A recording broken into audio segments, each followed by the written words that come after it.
Picture this, a single country, but it's split right down the middle by a huge, churning sea. On one side, you've got this vibrant peninsula, like a finger pointing down from mainland Asia.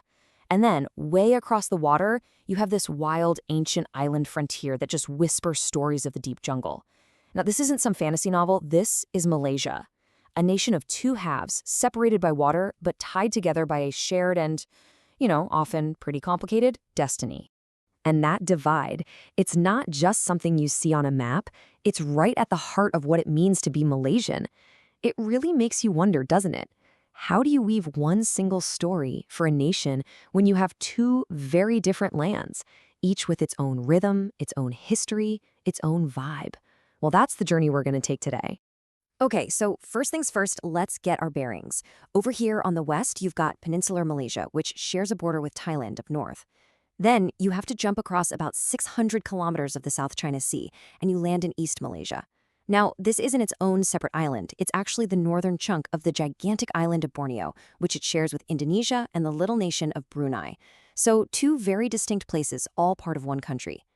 But the dividing lines aren't just about geography, not by a long shot. To really get Malaysia, you have to look at its people.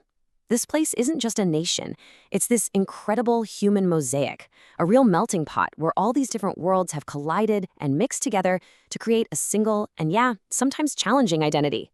And this chart right here, it gives you a great snapshot of that mosaic. You can see the biggest piece of the pie, over 70%, is what's called Bumiputra. But look closer, and you see these other really important threads, the Malaysian Chinese and Malaysian Indians, that are woven deep into the fabric of the country. Each group brings its own flavor to the mix. So let's zoom in on that word, Bumiputera. It literally means sons of the soil.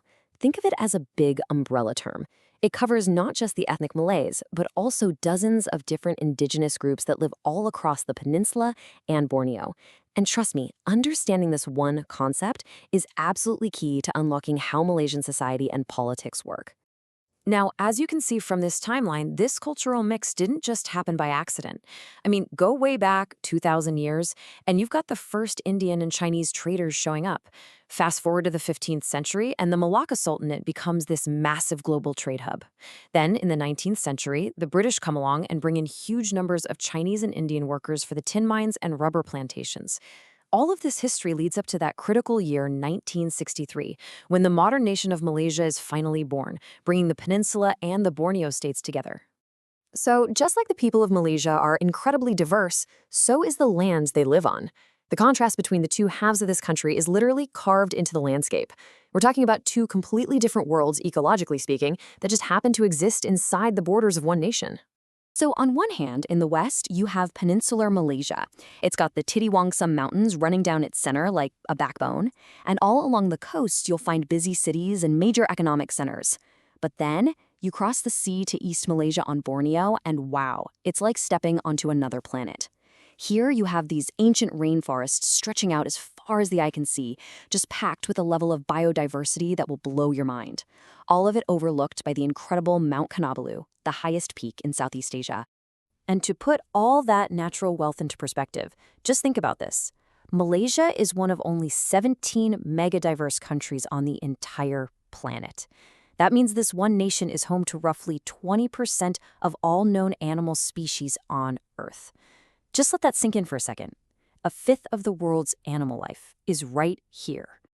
And deep inside these forests, you can find something that looks like it's straight out of a science fiction movie, the Rafflesia. This thing is the largest single flower in the world.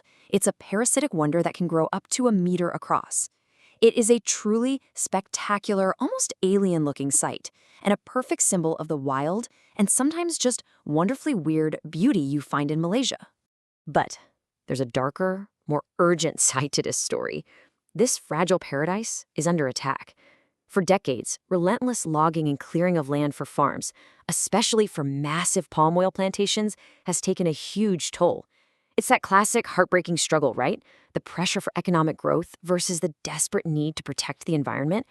So that brings up the big question. How do you possibly steer a ship with so many different currents pushing and pulling? How do you govern a nation that's defined by so much diversity in its land, its people, its nature? Well, the answer seems to lie in Malaysia's modern vision, this really bold, ambitious project to create unity out of all that contrast, using a totally unique political system and a serious drive for progress. And right at the heart of this vision is a political system you will not find anywhere else on Earth. Malaysia is a constitutional elective monarchy. Think about that for a second. The head of state, the king, isn't born to rule for life. Instead, the 9 hereditary sultans of the Malay states have this incredible arrangement where they basically take turns electing one from their group to be king for a 5-year term. It's just a remarkable blend of ancient tradition and modern government. Malaysia's economic story is also one of massive transformation. For centuries, the country's wealth came right out of the ground. I mean, there was a time when this nation was the world's top producer of tin, rubber, and palm oil, the stuff that basically fueled the engines of the industrial world. But that's the then. The now is a whole different story. In a stunningly short amount of time, Malaysia completely reinvented itself. The economy pivoted away from plantations and went straight to the factory floor, embracing high-tech manufacturing, a huge service sector, and global trade. And really, nothing symbolizes that jump into the modern age better than the Petronas Towers. They didn't just change the skyline of Kuala Lumpur, they were a message, announcing Malaysia's arrival on the world stage. Now, it's really important to understand that this economic boom didn't just happen by chance. It was actively planned. And a cornerstone of that plan was something called the New Economic Policy. It was a really far-reaching and, yes, deeply controversial affirmative action program that started back in 1971. The stated goal was to improve the economic position of the Bumiputra. It's a policy that has left a massive mark on every single part of Malaysian life, and its legacy is still passionately debated to this day. So this brings us full circle, right back to where we started, with a land divided by the sea, a people from all over, and a history that's been deliberately shaped. How does Malaysia actually build a single, unified identity? Well, the answer, or maybe the guiding star, can be found in its national motto. Bersekutu bertambah mutu. It's just 3 simple words in the Malay language, but they basically contain the entire DNA of the national project. What it translates to is unity is strength. But it's so much more than just a slogan. It's really a statement of faith. It's the belief that by coming together, by bridging that sea that divides them and all the differences that make them unique, the whole nation becomes something far, far greater than its individual parts. It's the ideal that Malaysia is always reaching for. In the end, Malaysia's story is bigger than its own borders. It's a living, breathing experiment in the art of managing diversity. And it kind of holds a mirror up to a challenge that so much of the world is facing today. And it leaves us with one final, really important question. In an age that feels more and more fractured, what vital lessons can we all learn from a nation that was, from the very beginning, built on contrast?